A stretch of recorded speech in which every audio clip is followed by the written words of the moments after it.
शन्नो मित्रः शं वरुणः शन्नो भवत्वर्यमा शन्न इन्द्रो बृहस्पतिः शन्नो विष्णुरुक्रमः नमो ब्रह्मणे नमस्ते वायो त्वमेव प्रत्यक्षं ब्रह्मासि त्वामेव प्रत्यक्षं ब्रह्म वदिष्यामि ऋतं वदिष्यामि सत्यं वदिष्यामि तन्मामवतु तद्वक्तारमवतु अवतु माम् अवतु वक्तारम् ॐ शान्तिः शान्तिः शान्तिः।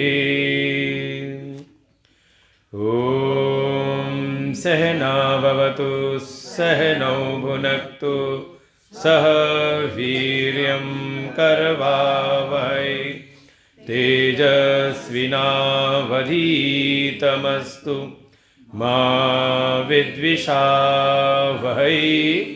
ॐ शान्तिः शान्तिः शान्तिः। ॐ यश्छन्दसामऋषभो विश्वरूपः छन्दोभ्योद्धमितात् सम्बभूव समेन्द्रो मेधया स्पृणोतु अमृतस्य देवधारणो भूयासं शरीरं मे विचर्षणं जिह्वा मे मधुमत्तमा कर्णाभ्यां भूरिविश्रुवं ब्रह्मणकोशोऽसि मेधया पीतः श्रुतं मे गोपाय। ॐ शान्तिः शान्तिः शान्तिः। ॐ अहं वृक्षस्वरेरिव कीर्तिपृष्ठं गिरेरिव ऊर्ध्वपवित्रो वाजिनीव स्वमितमस्मि द्रविणगुंसवर्चसं सुमेधा अमृतोक्षितः इति शङ्कोर्वेदानुवचनम्। ॐ शान्तिः शान्तिः शान्तिः। ॐ पूर्णमदः पूर्णमिदं पूर्णात् पूर्णमुदच्यते पूर्णस्य पूर्णमादाय पूर्णमेवावशिष्यते। ॐ शान्तिः शान्तिः शान्तिः। ॐ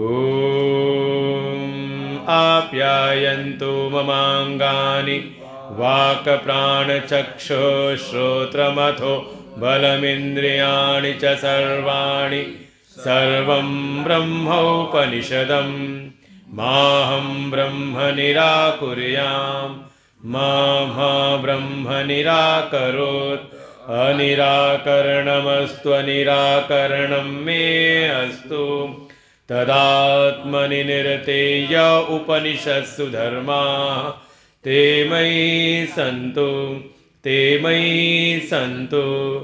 ॐ शान्तिः शान्तिः शान्तिः। ॐ वाङ् मे मनसि प्रतिष्ठिता मनो मे वाचि प्रतिष्ठितम् आविर्मयेधि वेदस्य म आणीस्थ श्रुतं मे मा प्रहासीरनेनाधीतेनाहोरात्रान् सन्दधाम्यरितं वदिष्यामि सत्यं वदिष्यामि तन्मामवतु तद्वक्तारमवतु अवतु माम् अवतु वक्तारम् अवतु वक्तारम्। ॐ शान्तिः शान्तिः शान्तिः। ॐ भद्रं नो अपि वातय मनः। ॐ शान्तिः शान्तिः शान्तिः। ॐ भद्रं कर्णेभिः शृणुयाम देवाः। भद्रं पश्येमाक्षभिर्यजत्राः। स्थिरैरङ्गैस्तुष्टुवागुंसस्तनूभिः व्यशेम देवहितं यदायुः। स्वस्ति न इन्द्रो वृद्धश्रवाः। स्वस्ति नः पूषा विश्ववेदाः। स्वस्ति नस्तारक्षो अरिष्टनेमिः। स्वस्ति नो बृहस्पतिर्दधातु। ॐ शान्तिः शान्तिः शान्तिः। ॐ यो ब्रह्माणं विदधाति पूर्वं यो वै वेदांश्च प्रणोति तस्मै तं हदेवम् आत्मबुद्धिप्रकाशं मुमुक्षुर्वै शरणमहं प्रपद्ये। ॐ शान्तिः शान्तिः शान्तिः। ॐ नमो ब्रह्मादिभ्यो ब्रह्मविद्यासम्प्रदायकर्तृभ्यो वंशऋषिभ्यो महद्भ्यो नमो गुरुभ्यः। सर्वोप्लवरहितः प्रज्ञानघन प्रत्यगर्थो ब्रह्मैवाहमस्मि ब्रह्मैवाहमस्मि। ॐ नारायणं पद्मभवं वसिष्ठं शक्तिं च ततपुत्रपराशरं च व्यासं शुकं गौडपदं महान्तं गोविन्दयोगीन्द्रमथास्य शिष्यं शङ्कराचार्यमथास्य पद्मपादं च हस्तामलकं च शिष्यं तं तोटकं वार्तिककारमन्यान् अस्मद्गुरुन् सन्ततमानतोऽस्मि। सर्ववेदान्तसिद्धान्त गोचरं तमगोचरं गोविन्दं परमानन्दं सद्गुरुं प्रणतोऽस्म्यहम्।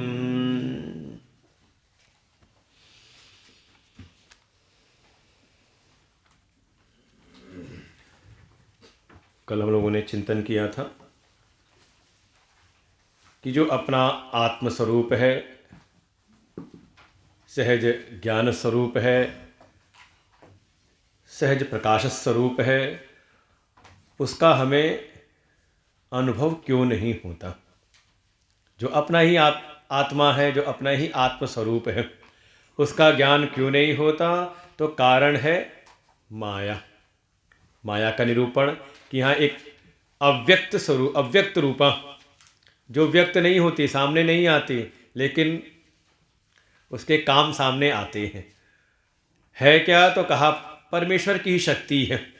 उस शक्ति के द्वारा ही जो परमेश्वर हैं, जो परमात्मा हैं, वो सारे इस जगत को, चर अचर अखंड ब्रह्मांड को रचते हैं। उस शक्ति के द्वारा ही है क्या? तो कहा त्रिगुणात्मिका है। तीन गुणों से, तीन गुण ही वो माया है। सत्वगुण, रजोगुण और तमोगुण। और करती क्या है वो? का इसके जो तीनों गुण हैं ये अपने अपने कार्य करते हैं। इसका जो तमोगुण है, इसका कार्य है आवरण। और जब ये आवरण पड़ता है अपने स्वरूप के ऊपर, उस आत्मा पे आवरण डाल देती है, तो आत्मा को आत्मा न जान करके वो कुछ और जान लेती है, अन्यथा ज्ञान करा देती है। और जैसे ही अन्यथा ज्ञान हुआ, तुरंत इसी माया की जो रजोगुणात्मक जो विक्षेप शक्ति है, फिर वो अपना कार्य करती है। आपके हमारे मन को अपनी आत्मा में न लगा करके कहा सारे जगत में फिर लगा देती है, विषयों में ही। परांचिखानी वितरण स्वयंभू। फिर इसी को उपनिषद में कहा कि जैसे जो सृष्टि निर्माता हैं ब्रह्मा जी, उन्होंने जैसे इन इंद्रियों को कैसा बना दिया, कहा परांचिखानी, बस बाहर की ओर भागने वाला बना दिया है, बहिर्मुखी बना दिया है। ये जो हमारी इंद्रियां हैं ये बाहर के जगत को तो खूब देखती हैं, जानती हैं, लेकिन जो अपना आत्मस्वरूप है का ये अंतर्मुखी होकर के अपनी आत्मा को नहीं जान पाती। ये सारा खेल करती है उसी माया की जो रजोगुण की शक्ति है, विक्षेप शक्ति। बिल्कुल परवश करके हमारे सारे मन इंद्रियों आदि की वृत्तियों को बाहर जगत में लगा देती हैं, बिल्कुल जैसे फेंक दिया गया हो, इसलिए का विक्षेप शक्ति है। और साथ ही इसमें एक गुण और भी है, सत्व गुण। और देखें कैसा ये इसलिए प्रारंभ किया रजोगुण से, क्योंकि हमारा पूरा जीवन जो है इस विक्षेप शक्ति के अनुसार चल रहा है। यही हमारे जो भी संसार के कार्य हैं उनमें प्रवृत्ति जो कराने वाली जो मुख्य हेतु है वो है रजोगुण की विक्षेप शक्ति। फिर इनके लक्षण भी बताए थे। जितने भी मन के विकार हैं, मूल में राग द्वेष, फिर सारे थे काम क्रोध लोभ दंभ असूया अहंकार ईर्ष्या मात्सर्य, ये सब के सब रजोगुण के द्वारा उत्पन्न होते हैं। भगवान गीता जी में भगवान ने कहा था, जब अर्जुन ने पूछा कि ऐसा कौन है जानते हुए भी इच्छा न होते हुए अछिन्न अनिच्छन्नपि वाष्णेय बलाद एव नियोजित, लगता है जैसे कोई भीतर बैठ के बलपूर्वक हमें लगा रहा है, जानते हैं कि नहीं ठीक नहीं है लेकिन फिर भी जा रहा है।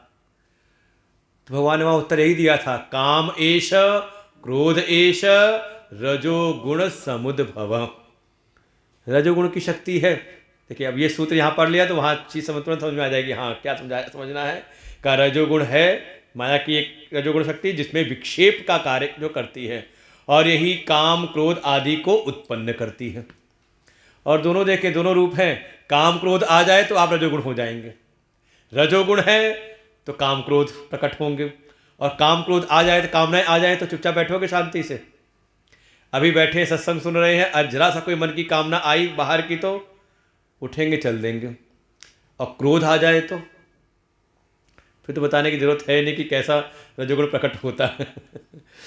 बाद में भले पछतावे कि हाँ ठीक नहीं गलती हो गई हमसे, लेकिन उस समय तो बिल्कुल ऐसा आवेश होता है। और देखिए ज़्यादातर हमारा जो जीवन है इस रजोगुण के द्वारा ही प्रभावित होता रहता है। सारी जो हमारी प्रवृत्ति है कैसे रजोगुण के द्वारा, लेकिन इसका भी हेतु कौन है, कहा तमोगुण की आवरण शक्ति। पहले तो वही आवरण डालती है ना अपने स्वरूप के ऊपर, जो ज्ञान स्वरूप अपना आत्मा है उस पर पहले वो पर्दा डाल देती है, और जब उसका अनुभव नहीं होता तो देह आदि को ही अपना आत्मा मान करके फिर ये विक्षेप शक्ति को प्रकट कर देती है।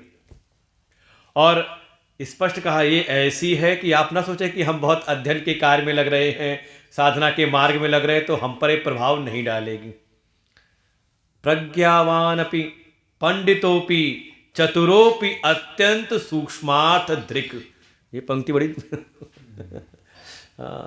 सजग करने वाली पंक्ति है कि कोई प्रज्ञावान है, खूब जिसकी प्रज्ञा जगी हुई है, पांडित्य जिसके भीतर भरा पड़ा, सारे शास्त्रों को जानने वाला है, चतुर भी है।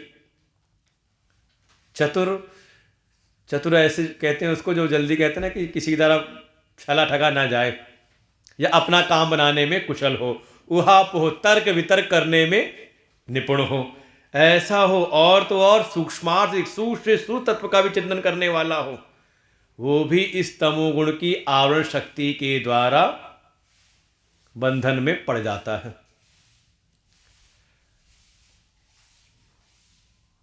और ये करती क्या है तमोगुण का प्रभाव, अब देखिए तमोगुण प्रभाव दिखाया तो चार चीजें कही थी, अभावना, विपरीत भावना, असंभावना और विप्रतिपत्ति। ये संभावना जो है उसमें अ ऊपर चला गया, ऊपर से अ ले आएंगे, इसलिए डंडी लगी है वहाँ है ना।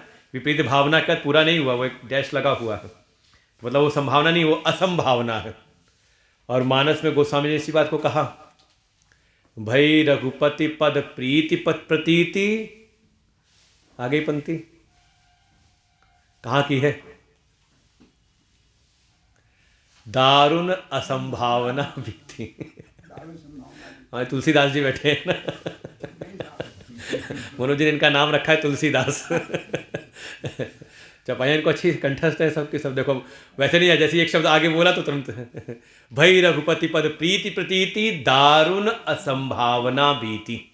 सोचे ये शब्द कहाँ है? कहाँ? मानस में भी रखा हुआ है। मूल ये है जो हमारा वेदांत है, और इसको जान गए तो आपको सब कथा वथा सब समझ में आने लग जाएंगी। सारे इसके जो तात्पर्य हैं, जो भी कथानक हैं, उनका वास्तविक अर्थ क्या है, तात्पर्य क्या है, वो आपको तुरंत समझ में आना शुरू हो जाएगा। स्वयं पार्वती जी कहती है कि हे प्रभु, आपकी ये कथा सुन करके, आपका ये ज्ञान सुन करके अब मेरी प्रीति प्रतीति विश्वास और प्रेम दोनों हो गया। कहाँ पर? प्रभु श्री राम के चरणों में। और परिणाम क्या हुआ उसका? दारुण असंभावना बीती। ये जो असंभावना रूपी दोष है अत्यंत दारुण है, कष्ट देने वाला है, लेकिन वो सबकी सब निकल गई। तो जो यहां कहा अभावना, विपरीत भावना, असंभावना और विप्रतिपत्ति। विप्रतिपत्ति को समझ ले संदेह, स्पष्ट एक चीज पे टिकना नहीं कि हाँ ये है या ये है। कभी लगता है कि है, कभी लगता है नहीं है, कभी लगता है नहीं है, कभी लगता है। ये जो भावना है संशयात्मक रूप से एक चीज पर ना टिकना। जैसे अभावना मतलब उसको तो भावना ही नहीं हो रही। कौन भगवान, कैसे भगवान? ईमानदारी से खाओ पियो जीवन जियो, और क्या चाहिए? समाज में मिलते नहीं क्या ऐसे लोग? खूब है। कौन सत्ता, कौन ईश्वर, कौन परमेश्वर? अब पूरे चारवाक मत वाले जो हैं, आप समझ लो इसी पे है। उनके भीतर भावना ही नहीं बनती। और देखें ये बिल्कुल आप व्यवहारिक जगत में भी देख सकते हैं। खास तौर से जो घर के बड़े बूढ़े हो जाते हैं ना, या फिर कोई संस्थान के जो ऊपर के जो मालिक होते हैं, उनको जो चीज़ दिख रही होती है वो उनके नीचे वालों को नहीं दिखती। पीछे सुबह से लेकर शाम तक लगे रहते हैं, ये क्यों नहीं किया तूने, ये तुझे दिखता नहीं, ये ऐसा नहीं होता। क्या है? समझ ले, अब आपके भीतर तमोगुण कम हो गया है, उनके भीतर तमोगुण अभी वैसा ही चल रहा है। तो जैसी भावना आपके भीतर है वैसी भावना उनके भीतर अभी हुई नहीं। ये पूरा जीवन अनुभव होगा। हमें लगता है कि देखो हमें तो इनको हम लोग को भी होता है ना आश्रम में देख करके, अगर यहीं से 4 बार लोग निकल रहे हैं लेकिन यहाँ कुछ चीज़ पड़ी हुई है तो वो देखते नहीं। हम एक ही बार आए तो हमें लगता है कि देखो ये क्यों रखा हुआ है यहाँ पर। होता है कि नहीं जीवन में? खूब होता है, और इसी वजह से खूब क्लेश होते हैं। वो क्या है समझ ले, सामने वाला फिर अब बोल मत देना कि तुम तमोगुणी हो। जैसे ही आपने बोला तुम तमोगुणी हो, फिर वो फिर आपको सुनाएगा फिर आप क्या हो। जान लो कि अभी शायद इनके भीतर वो स्थिति आई ही नहीं। उनको धीरे धीरे धीरे धीरे धैर्यपूर्वक आगे बढ़ाना पड़ेगा। अब भावना, ये तमोगुण का, वो भावना ही नहीं वैसी नहीं बन पाती जो बनाना चाह रहे हैं। और ये बिल्कुल कई बार आप देखो, आपको अच्छा लग रहा है सत्संग में, आप किसी नए आदमी को बुला के ले आओ वेदांत में। इसलिए कई बार हम लोग भी कहते हैं जब समाज में किसी प्रचार के रूप में कहीं करना होता है कि हाँ कुछ हमारे समाज में सोसाइटी प्रचार हो जाए, तो हम लोग कहते हैं थोड़ा भागवत रख दो। ये राजीव पहले शुरू में लेकर दिग्दिश विवेक, हमने कहा दुनिया वालों का आपके उसमें ज़्यादातर जो अपने सत्संगी थे पुराने गुरुदेव के वही आते थे। 2-4-10 आते थे आखिरी में आकर के कि अब राजीव ने अपने घर पे किया है तो चलते हैं। अब उनको लगता था कि पता नहीं क्या सुना रहे हैं, ये क्या रख दिया है, दिग्दिश विवेक, रूपम दृश्यम लोचनम दृक्। अरे हमने सोचा था कुछ कथा था सुनाएंगे कि राम जी ने ये किया, भगवान कृष्ण की ये लीलाएं हुई। अभी उनके भीतर वो भावना उत्पन्न ही नहीं है। अभी वो केवल और केवल अर्थ और काम के विषय में ही जी रहे हैं। थोड़ा सा भीतर धर्म की प्रतिष्ठा हो गई है तो धर्म पूजा उपासना इत्यादि करने लगे हैं। अभी मोक्ष की भावना ही उनके भीतर नहीं है। मुक्ति माने है क्या? मुक्ति क्या करना मुक्ति लेकर के?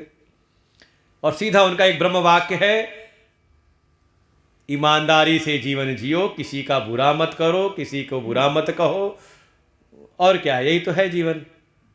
आराम से भगवान भी यही कहेंगे, और क्या कथा में क्या सुनाएंगे? यही सुनाएंगे, ईमानदारी से जीवन जियो, किसी का अहित मत करो, थोड़ी दया भावना रखो, है ना। तो तत्व के विषय में उनकी भावना ही नहीं बनती। अभावना बिल्कुल है ही नहीं उनके दृष्टि में, कहीं उनके किसी दिल के किसी कोने में कोई ऐसी बात है ही नहीं। तो क्या है वो तमोगुण समझ लो बहुत ज़्यादा प्रबल है। किसी के भीतर है तो उल्टी भावना है, उसने कुछ और समझ लिया, विपरीत भावना। समझाया कुछ जा रहा था, समझ कुछ और लिया। ये तो कथा उपनिषद में आती है। दैत्य सम्राट विरोचन और देवताओं के जो सम्राट हैं इंद्र, दोनों पहुंचे प्रजापति के पास में। और जब उन्होंने प्रजापति ने उपदेश किया उस ब्रह्म तत्व का, वो जो विरोचन था, जो प्रक्रिया अपनाई थी, उसके द्वारा विरोचन ने समझ लिया कि ये शरीर ही आत्मा है, इसी को खिलाओ पिलाओ आराम से रखो। तो क्या वो समझाना कुछ था, लेकिन समझ कुछ और लिया, विपरीत। और विपरीत भावना एक प्रकार से ये भी है, अब समझ सकते हैं, जैसे जो प्रश्न पूछा है भरद्वाज जी ने, उनके मन में क्या है, यही तो है, एक राम अवधेश कुमारा तिनकर चरित विदित संसारा। और एक कौन है, कहा एक और राम है, जिनको भगवान शिव जपते रहते हैं। तो राम कौन, राम कवन में पूछूं तो ही। तो कहीं ना कहीं एक राजकुमार समझ रखा लिया है ना। ठीक है, एक राम के बारे में हम सुनते हैं, जिनका चरित्र सब जानते हैं, लेकिन एक क्या है कि एक अवध के राजकुमार हैं। कौन है, तो कहीं ना कहीं एक विपरीत भावना बनी हुई है ना। और तीसरा जो है असंभावना, ये लगता है बिल्कुल पार्वती जी वाला, सती जी का, और वही पार्वती जी के जीवन में दिखाई देता है। जो नृप तनय तब ब्रह्म किमी नारी विरह मति भोर। जो एक राजा के पुत्र हैं वो ब्रह्म कैसे हो सकते हैं? क्या हुआ, असंभावना नहीं हुआ, हो ही नहीं सकता ऐसा। ऐसा कैसे हो जाएगा? और देखिए ये हम सबके भीतर बैठी रहती, ऐसा कैसे हो जाएगा? अभी तो आपने कुछ कहा और अभी कहते ये कह रहे, ऐसा कैसे हो गया? ये चलता रहता है, ये सब तमोगुण के है कार्य। असंभावना, स्वीकार करने की भावना नहीं बनती, लगता हो ही नहीं सकता ऐसा। कोई परमात्मा देखा कभी? परमात्मा को, भगवान को देखा आपने कभी? सब आपके मन की कल्पना मात्र है, नहीं है कल्पना। देखा कभी किसी ने? आपके पिताजी ने देखा, आपके दादाजी ने देखा, क्या लगे हुए फिर? क्या हुआ? असंभव है ही नहीं कुछ ऐसा। और एक है विप्रतिपत्ति, संशय वाली वृत्ति। कभी लगता है हाँ नहीं नहीं है जरूर, और कभी लगता अरे कोई होता, कोई परमात्मा तो ऐसे हमारे जीवन में कष्ट आते, इतनी पूजा की, इतना ये किया, फिर थोड़ा ठीक हो गया तो हाँ नहीं भगवान है। ऐसे भी संसार में आपको अपने भीतर दिखाई दिया होगा। कभी कभी खूब भक्ति बढ़ी, खूब लगा कि हाँ भगवान से बढ़ के कोई है नहीं, और कभी लगा कोई भगवान नहीं, बिल्कुल किनारे। ये अपनी मन स्थिति बनती है। कारण क्या है? तमोगुण की आवरण शक्ति, अभावना, विपरीत भावना, असंभावना और विप्रतिपत्ति। ये चार ये जो है कार्य दिखाई देते हैं, विक्षेप। और फिर यही फिर कोई अगर तमोगुण की आवरण शक्ति से संयुक्त हुआ है तो ये चारों चीजें आने की प्रबल संभावना है। किसी न किसी स्थिति में हम अपने आप को पाते हैं, और यही फिर विक्षेप को प्रकट करती है। विक्षेप शक्ति फिर आपको संसार के कार्यों में लगाए रखती है।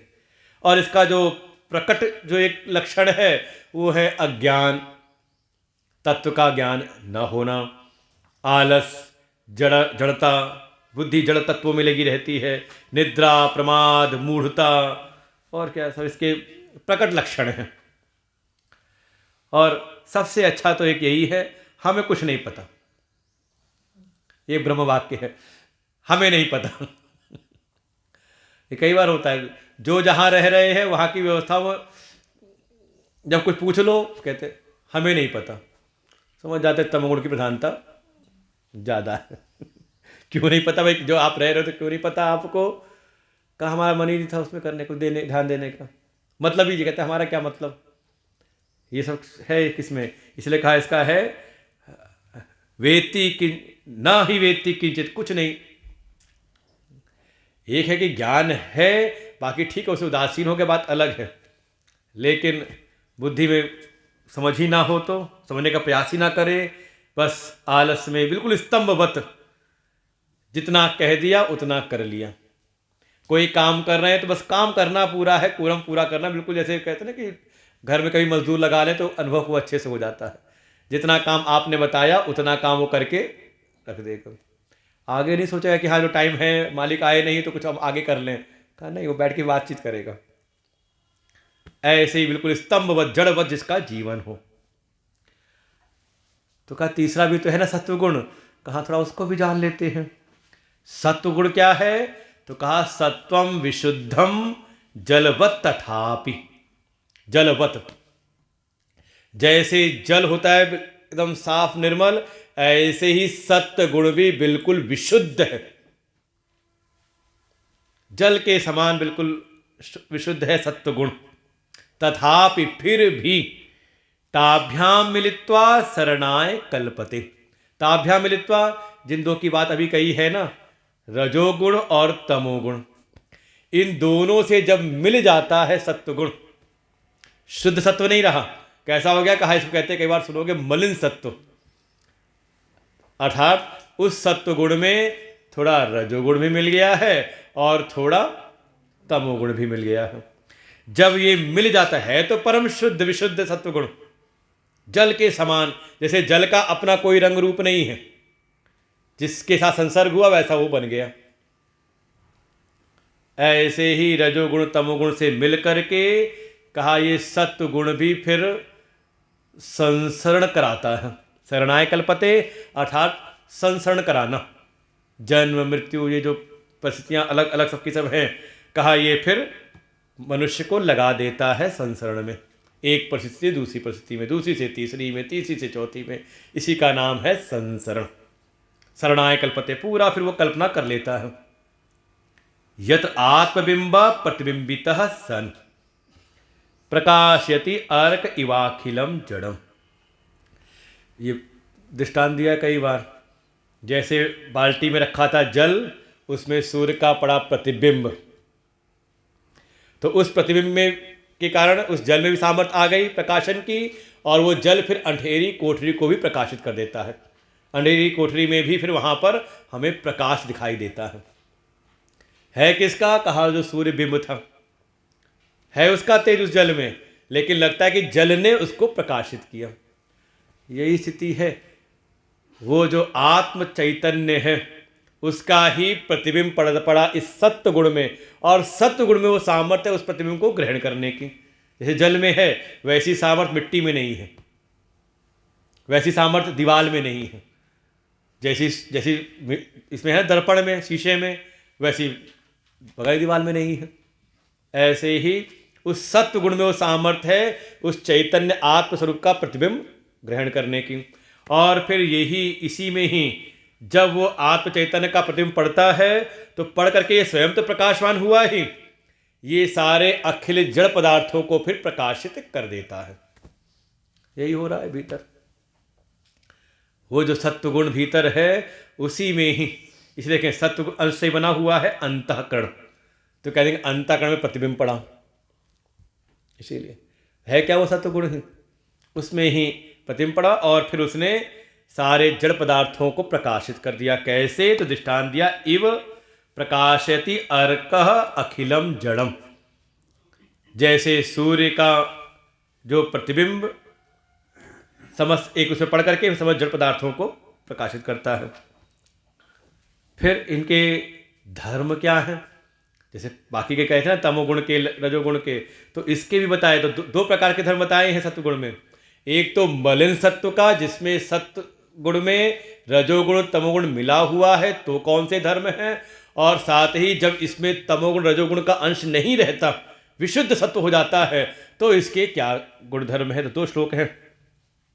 पहला आया, मिश्रस्य सत्वस्य भवन्ति धर्मा तु अमानिताद्यः नियमा यमाद्यः श्रद्धा च भक्ति च मुमुक्षुता च दैवी च संपत्ति असन्निवृत्ति।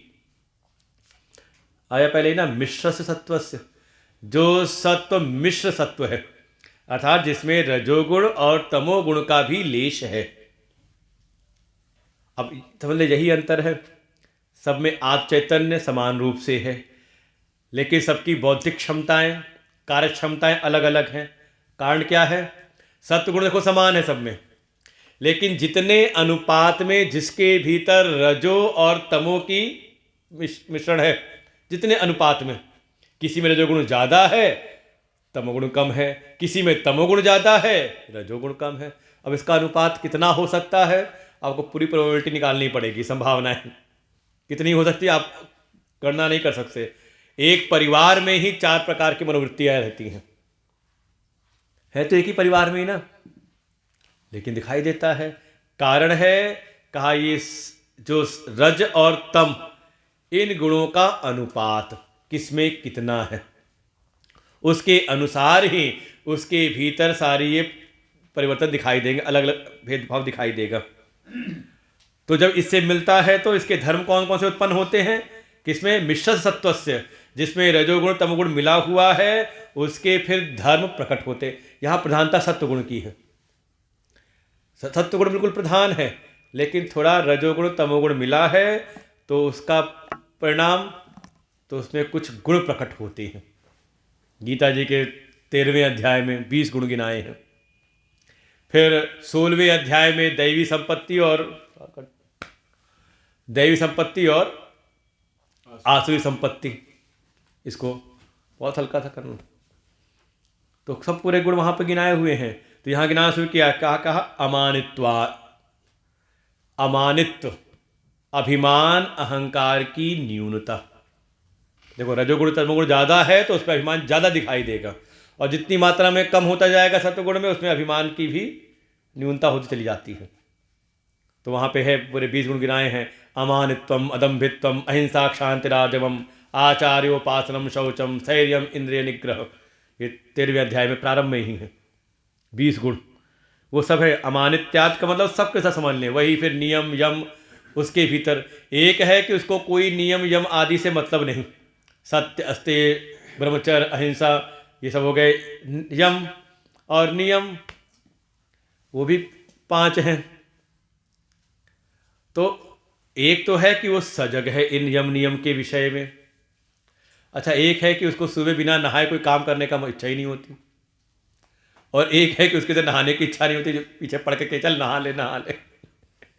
अंतर है कि नहीं? एक इधर स्वतः हो रहा है, चलो अपना जो विकार है अपने आप स्वप्रेरित हो रहा है अपने कार्यों के लिए, और एक है कि जिसको पीछे पढ़ पढ़ करके कहना पड़ता है, समझाना पड़ता है। अंतर है कि नहीं?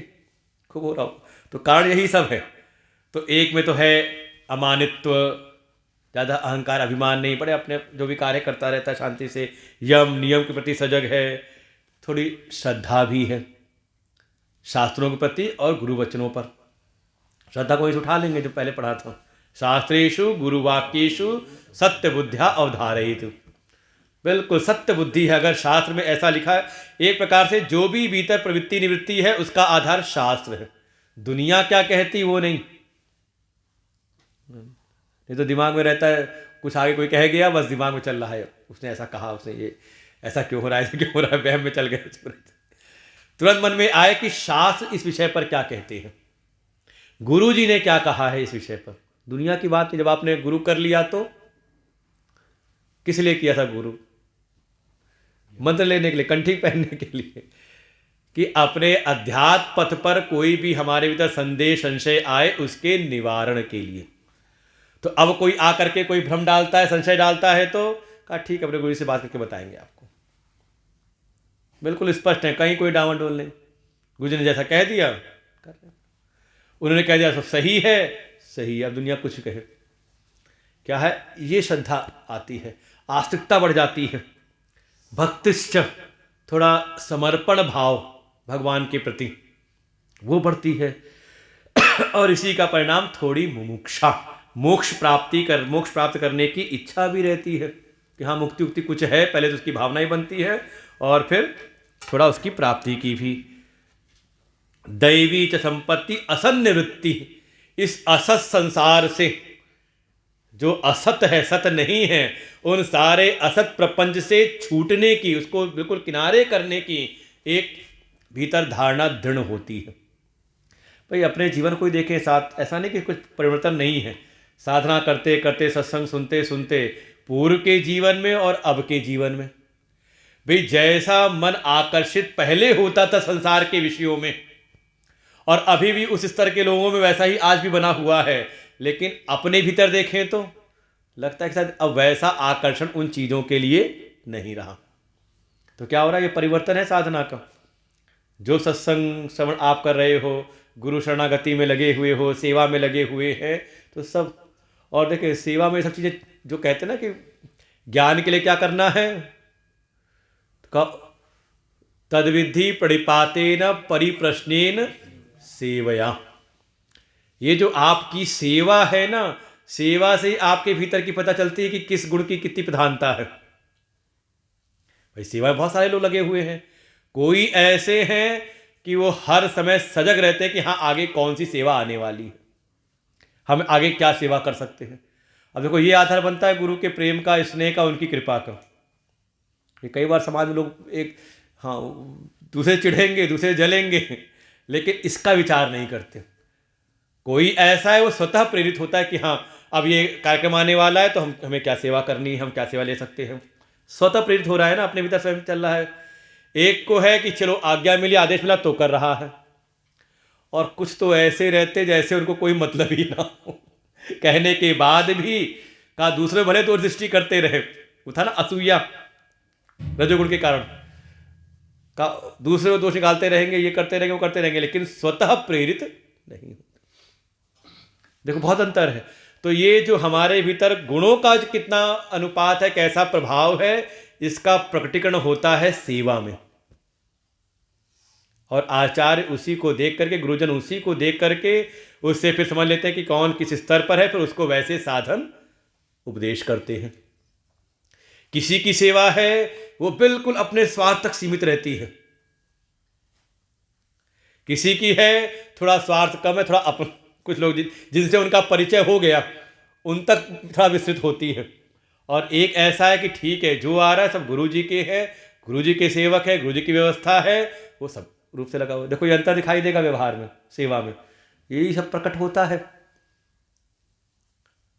अरे कितने तो ऐसे भी होते हैं कि अगर आश्रम में या कोई ऐसा कोई कार्यक्रम हो रहा है तो वहां पर आकर के अपनी व्यक्तिगत पहचान निकालने लगते हैं, मतलब कोई अपना व्यक्तिगत संबंध बनाने में लग जाते हैं। गुरु जी से उतना मतलब नहीं है, हाँ इनसे एक संबंध बन जाए, इनसे एक व्यवहार बन जाए तो फिर हमारा जीवन में कोई ना कोई दो चार काम अपने निकाल लेंगे। इस तरह से भी आते हैं।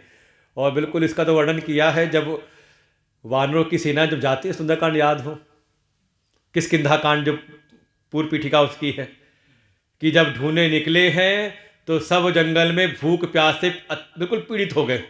तब हनुमान जी चढ़े एक शिखर पर और देखा क्या एक गुफा दिखाई दी जिसमें पक्षी जा रहे हैं और वापस वहां से निकल रहे हैं। अंतर क्या है? का जो जा रहे हैं उनके पंख सूखे हुए, लेकिन बाहर निकले सबके पंख भीगे हुए से, गीले से, आर्द्रित है। समझ गए कि अंदर जल का स्रोत है, और अंदर गए तो वहां मिली एक देवी स्वयं प्रभा से, मतलब जो अपने जिसकी प्रज्ञा जगी हुई, जो अपने ज्ञान में स्थित है, ऐसी देवी मिली। और वहां देखा क्या 3 प्रकार के पक्षी दिखाई देते हैं। कौन कौन से? एक चकवा है, एक बक है, बगुला है, और तीसरा है हंस। 3 प्रकार के हैं। तात्पर्य ये है कि ऐसे मान लो हम अपने आत्म कल्याण किन्हीं गुरु जी के पास गए उनके आश्रम में, तो वहां आपको 3 प्रकार के लोग दिखाई दे सकते हैं। कोई ऐसे हैं जो चकवा के समान है, सकाम है, कोई मन में कामना है, इच्छा है, अपना कोई काम अटका हुआ है, उनकी कृपा, उनका आशीर्वाद मिलेगा तो पूरा हो जाएगा। होता ही है। इसे कहा वो भी निकलना है तो उनके पंख भी ये हुए हैं, क्योंकि जो उस आत्म तत्व ब्रह्मनिष्ठ में जो स्थित है, ब्रह्मनिष्ठा में, का उनकी कृपा, उनका आशीर्वाद मिले तो संसार की भौतिक कामनाएं भी पूरी होती हैं। और तुमने खूब देखा है हमारे गुरुदेव के जो हैं ऐसे ऐसे शिष्य जो जमीन से कहीं ना कहीं आज आसमान में है, ऊंचाइयों में। बिल्कुल संतों की कृपा हो जाए तो बिल्कुल होता दिखाई देता है। फिर दूसरे ऐसे हैं जो बगुला के समान है। कल कहा था ना बगुला भगत, आइए आपका सम्मान कर रहे हैं, बगुला भगत जी हैं ये। क्या है कि दम्भ है ही नहीं, लेकिन दिखावा के लिए चले जाते हैं, कुछ एक प्रभाव जान करके हाँ ऐसे है। तो भीतर कोई साधना से संबंध, कोई भीतर कोई भावना नहीं, गुरु जी प्रति कोई बहुत भावना नहीं, लेकिन वहाँ पर प्रकट खूब करते हैं। और उनकी उनकी जो कहते आयु होती है ना, उसमें बहुत कम होती है। कुछ दिन गए, चला ठीक, उसके बाद फिर कोई और जगह दिखाई दी, वहाँ चले गए, ऐसे करते करते।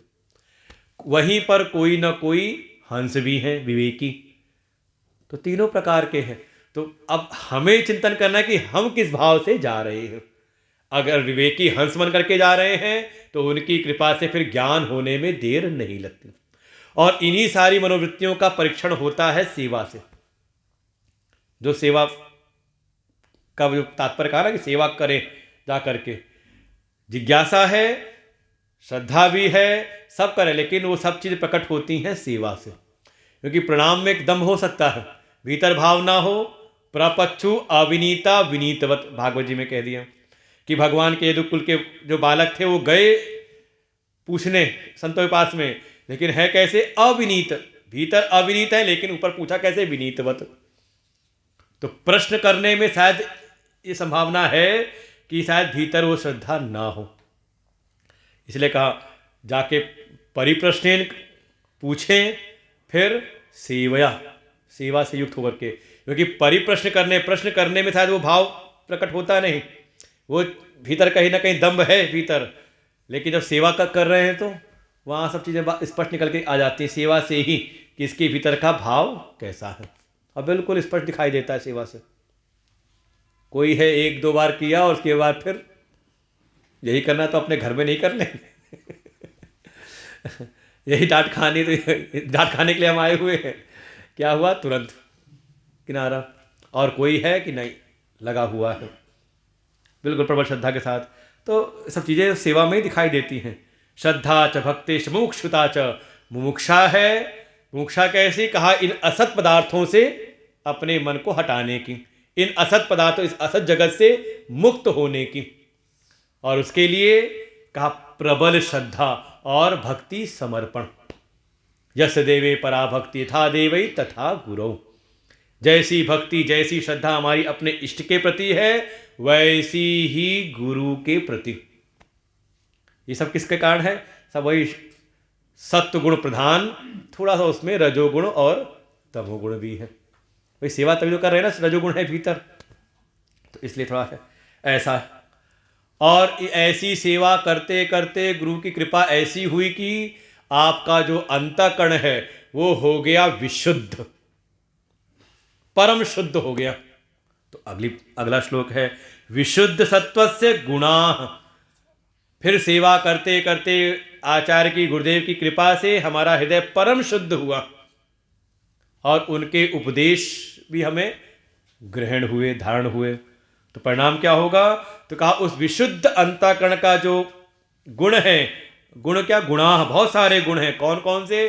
पहले ही कहा प्रसाद, प्रसाद सर्व, ऐसे आधा गीता जी में भी प्रसाद मतलब मन की प्रसन्नता, मन प्रसन्न रहना शुरू हो जाता है। भाई अपने मन को देखे, कभी ऐसी स्थिति थी कि जरा सी कुछ हो जाता था तो बिल्कुल हाय तौबा मच जाती थी। अब विकट से विकट परिस्थिति भी होती, लेकिन मन हमारा प्रसन्न रहता है। प्रसन्नता का मतलब नहीं कि खूब खिलखिला के हंस रहा है, मजे ले रहा है, मतलब प्रसन्नता है बहुत, वो हाय तौबा नहीं है, वो विक्षेप नहीं है चित्त के भीतर, प्रसन्न एक चित्त है। जैसे कहते हैं राम जी का जो मुखमंडल है, हंस नहीं रहे, कहते स्मित मुस्कान, बिल्कुल प्रसन्न एक स्थिति होती है ना, वैसी है, प्रसन्नता प्राप्त होती है। फिर प्रसन्नता है किस वजह से? स्वात्मानुभूति, उसको अपने स्व आत्म स्वरूप की अनुभूति हो रही है, इसके कारण। अब देखो रामायण में यही आएगा, दो चरित्र हैं, एक है प्रभु श्री राम और एक है भरत जी। जब कभी विचार करेंगे वेदांत के आधार पे तो ये चारों अवस्थाओं के प्रतीक हैं। राम जी हैं तुरीय अवस्था, फिर जो लक्ष्मण जी हैं वो जागृत अवस्था अभिमानी हैं, इसलिए हमेशा आवेश में रहते हैं। जो शत्रुघ्न जी हैं वो स्वप्न अवस्था अभिमानी हैं वो भी कार्य में लगे हुए, लेकिन बहुत प्रकट नहीं होते। और जो भरत जी हैं वो है सुषुप्ति अभिमानी माना गया उनको, परम शांत है। और जब ये प्रभु श्री राम जब वनवास गए ना पहले, तो जब वनवास गए हैं तो कोल भीलों ने बड़ी उनकी आव भगत की सेवा की, और फिर सेवा पा करके फिर प्रभु श्री राम आगे निकल गए। कुछ समय बाद फिर भरत जी भी तो गए ना मनाने के लिए। जैसे ही भरत जी को देखा तो जितने कोल भील थे उनको लगा ये तो अभी गए थे यहाँ से, दोबारा कहाँ से आ गए, ये कैसे आ गए, ये कहीं पढ़े तो उसमें आएगा वर्णन, ये दोबारा कहाँ से आ गए ये। हाँ, तब किसी ने कहा नहीं, ये दिख तो उनके जैसे रहे हैं लेकिन थोड़ा अंतर है। जो पहले गए थे उनके चेहरे पर एक तेज था, ये जो जा रहे हैं इनके चेहरे पे वो तेज नहीं है। अब देखो, जो अनुभूति की अवस्था रहती है और जो सुषुप्ति अवस्था है, दोनों एक जैसी है, दोनों निष्प्रपंच है, कोई विषय नहीं। एक समाधि की अवस्था और सुषुप्ति की अवस्था, दोनों एक समान है, दोनों में कोई प्रपंच नहीं, कोई विषय नहीं। अंतर क्या है? एक में स्व अनुभूति का तेज है, आप जगे हुए हैं, चैतन्य है, और सुषुप्ति में भी कहा निष्प्रपंच अवस्था है, लेकिन आपको अपने स्वरूप का बोध नहीं है। उस समय मरे हुए के समान रहते हैं, इसलिए मुर्दे के समान, यही अंतर है। इसीलिए कहा वो जो विशुद्ध सत्व हुआ तो गुरु की कृपा से उनके एक ही वचन से उन्होंने महावाक्य का ही उपदेश किया और चित्त में वो बात बैठ गई। स्वात्मानुभूति, अपने आत्मस्वरूप का अनुभव प्राप्त हुआ और उसी से बाहर प्रकट हुई प्रसन्नता। नंदति नंदति नंदत्येव, का वो आनंद में रहते हैं। क्यों? यस्य ब्रह्मणि रमते चित्तम, क्योंकि उनका जो चित्त है सदैव ही ब्रह्म तत्व में ही रमण करता है, स्वात्मभूति में स्थित रहते हैं, इसलिए प्रसन्नता की प्राप्ति होती है। परमा प्रशांति, परम शांति उनको प्राप्त हो जाती है।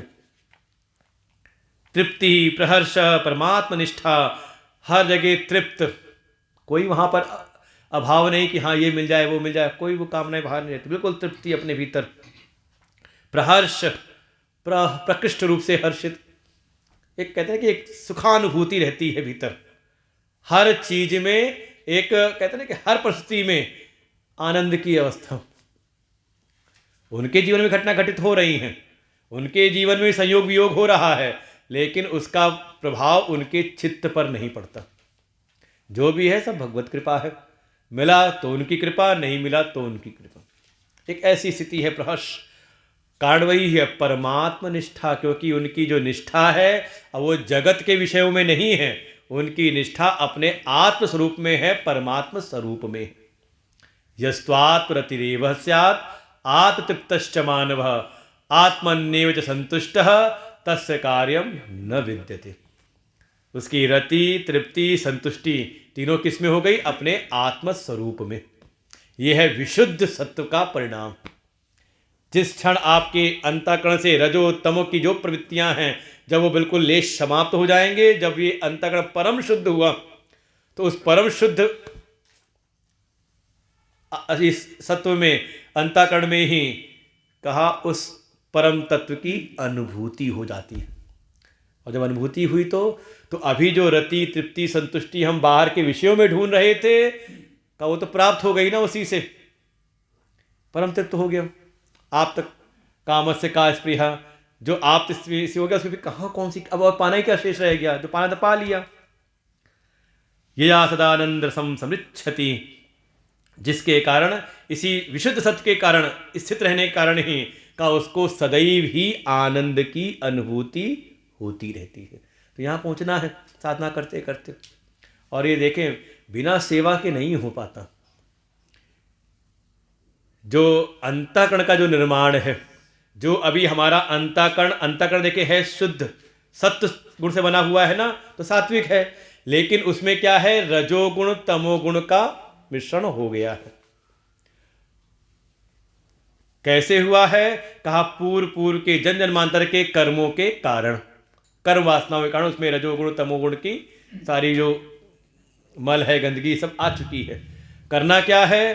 कहा इसको शुद्ध करना है, कैसे होंगे? कहा कर्म के द्वारा हुई है तो कर्म से ही होगी। बस कर्म कैसे हो? निष्काम कर्म हो।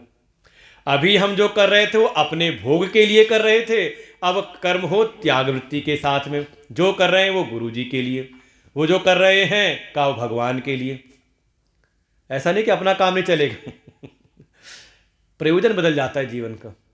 ठीक है, अपने कर्तव्य निर्वहन जो है वो कर रहे हैं, लेकिन अब वो भोग वृत्ति नहीं है कि हाँ कुछ और मिलेगा तो हम बड़े सुखी हो जाएंगे। ऐसे निष्काम भाव से, निष्काम कर्म को जब जीवन में लेकर के आते हैं, समर्पित भाव से, बिनु समर्पे हरि सत्कर्मा, जब तक भगवत अर्पण बुद्धि नहीं आती है, ईश्वरार्पित भाव नहीं आता, तब तक ये नहीं शुद्ध होता ये अंतःकरण। और कर लिया तो जैसी शुद्ध अंतःकरण हुआ तो गुरु जी के एक ही वाक्य से उन्होंने कहा तत्त्वमसि, और शिष्य को चिंतन किया, ध्यान की अवस्था में मनन किया, युक्ति मनन करते करते वही फिर अखंडाकार वृत्ति चलने लगती है। मैं ही ब्रह्म हूँ, अहम ब्रह्मास्मि, मैं ही वो परम तत्व हूँ। तत्त्वमेव त्वमेव तत्, वही मैं हूँ और मैं ही वो हूँ। भागवत जी में आएगा अहम ब्रह्म परम धाम ब्रह्माहम परमम परम। ये अंतिम उपदेश दिया सुखदेव जी ने कि हे परीक्षित, तुम ऐसा भीतर, बिल्कुल ऐसा भीतर कहते विचार करो, ऐसी समीक्षा भीतर करो। ये जो भावना है कि मैं मर जाऊंगा का, ये पशुओं वाली बुद्धि है। पशु बुद्धिम इमाम जही, इसका तुम त्याग करो कि मैं देह हूं, चाहे स्थूल सूक्ष्म कारण, ये नहीं, बल्कि मैं तो परम ब्रह्म हूं, ऐसा चिंतन करो। तो वही यहां पर तो वो एक ही उपदेश, फिर वो एक ही वाक्य चित्त में अडिग रूप से बैठ जाता है और आप उस स्वात्मानुभूति में स्थित होकर के परम प्रसन्नता को, परम आनंद को प्राप्त कर लेते हैं। बस होगा कैसे? अंतःकरण शुद्धि कहा सेवा के बगैर हो नहीं सकता। इसलिए पढ़ना अलग चीज है, और कई बार जो हैं ऐसे वो कई बार बताते, कई बार साधक ऐसे कहा जब तक दीक्षा नहीं हुई थी, उनकी सेवा में नहीं आए थे तब में, और जब दीक्षा लेके जब उनकी सेवा में लग गए गुरु जी के, तब में बड़ा अंतर है। पहले पढ़ते थे, बुद्धि में जाता तो था, लेकिन वो अनुभूति नहीं होती थी। अब क्या है कि अब सुनते ही लगता है कि हाँ अब बात समझ में आ रही है। बहुत अंतर पड़ता है। तो ये सब क्यों बताया था अभी तक? सत्वगुण, रजोगुण, तमोगुण, माया का निरूपण क्यों किया था? का वो तीसरा शरीर रह गया था ना, उसकी बात बतानी थी। पहला शरीर था स्थूल शरीर, उसके भीतर था सूक्ष्म शरीर, का एक शरीर और है, उसका नाम है कारण शरीर। क्यों नाम है कारण? क्योंकि वही कारण बनता है आगे वाले दोनों शरीरों का। जब तक वो है तब तक आप स्थूल और सूक्ष्म शरीर से आप बच नहीं सकते। आपको बार बार आना और जाना पड़ेगा, शरीरों को आपको धारण करना ही पड़ेगा। क्यों? क्योंकि वो कारण शरीर अभी भीतर बैठा हुआ है। तो है क्या वो? तो क्या उसी को समझा रहे थे, माया या कुछ और नहीं समझाना था?